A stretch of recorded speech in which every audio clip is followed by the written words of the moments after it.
Hello, Life Team. Hope everyone is doing well. Thank you so much for all you do once again every week to help us do ministry to students here at York River. I wanted to apologize for last Sunday. I opened up the wrong lesson.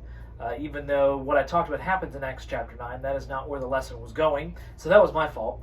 So this week we are in Acts chapter 10. Well, hello, Life Team. Hope everyone is doing well. Looking forward to Sunday with you. Wanted to go over the lesson a little bit.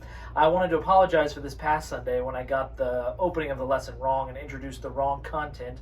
So thank you for your forgiveness and understanding and rolling with the lesson you had prepared and ignoring me. But this week, we're going to be in Acts chapter 10. And we're going to look at the story. This is a huge pivotal story in the book of Acts where the Apostle Peter goes to take the gospel to Cornelius, a Gentile, a Roman. The story is really fascinating because it starts off with Cornelius receiving a vision from God that he needs to send for a man named Peter. And then Peter receives a vision from God letting him know that it's okay to go.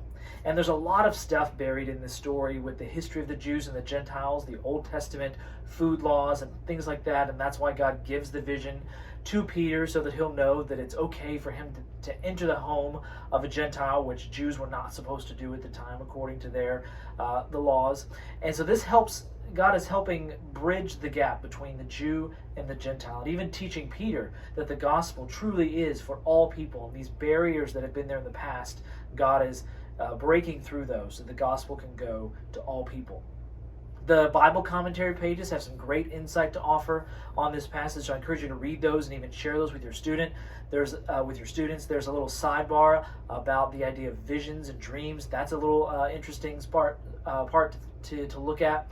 And also even just the idea of, is this passage is one of the passages used in the debate of should we still follow the Old Testament food laws, or the Old Testament food laws something Christians should, even if they don't have to follow them as their sin or not, is it still a smart thing to follow?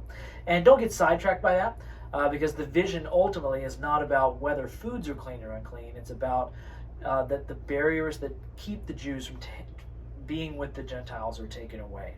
And so the uncleanness, the ceremonial uncleanness that the Jews would have believed in is removed. And so, but feel free to use that to spark the conversation as well. So it's a great lesson. I encourage you to really dig into it with your students and get going. This Sunday, as usual, we'll have quick breakfast. We'll play a quicker game this week and get right into the lesson. Some things coming up to let you know about. Encourage your students towards volunteering for Kids Week, for VBS. We need students to volunteer at every age group. And we also encourage your students towards camp. The price has gone up now. It's $2.99 is the final price, but encourage them that there's still scholarship help available. We are very close to taking 100 people total.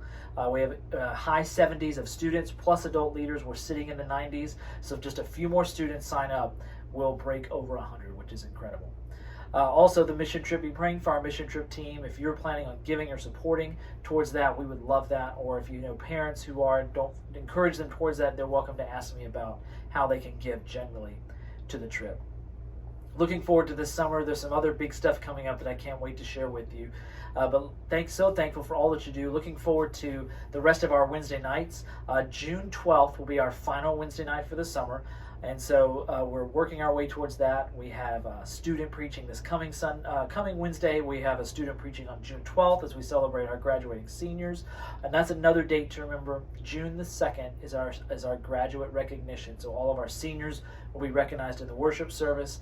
And so if any parents, if you have seniors in your group and them or their parents are asking, June 2nd, there's also a lunch that day that they need to RSVP for. But leaders, thank you so much for all you do. Looking forward to this Sunday, and we will see you then.